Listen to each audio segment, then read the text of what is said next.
வேற படங்கள்ல நடிச்சிருந்தாலும் நம்மளோட கதைக்கு அவங்க அடாப்ட் ஆவாங்களா, அவங்களுக்கும் அது விஷயங்கள் செட் ஆகுமான ஒரு விஷயம் இருக்கு. இல்லை, அது நமக்கு அதெல்லாம் நம்ம கதை யோசிக்கும் போது கேஸ்டிங்ஸ் மைண்டுக்குள்ள கடகடன்னு ஒருத்தவங்களோட ஏஜ் தான்.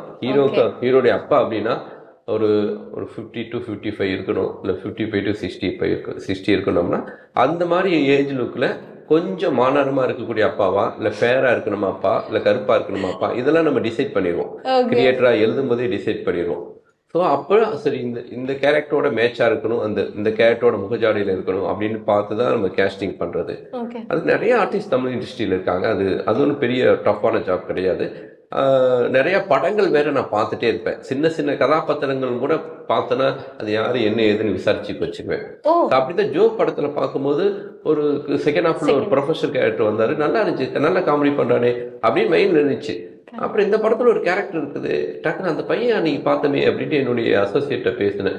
எனக்கு அந்த பையன் பேர் என்ன விசாரிங்க. அப்புறம் அந்த பையன் சொல்லும்போது சரி அந்த பையனை வர சொல்லுங்க, பண்ண வைப்போம்.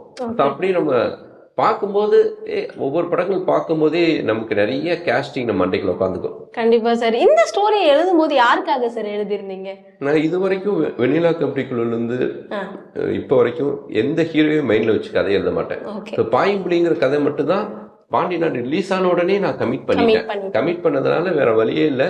விஷாலுக்குன்னு ஒரு கதை பண்ணணும் அப்படின்ட்டு விஷாலுக்குன்னு எழுதின கதை தான் வந்து பாயம்புலி.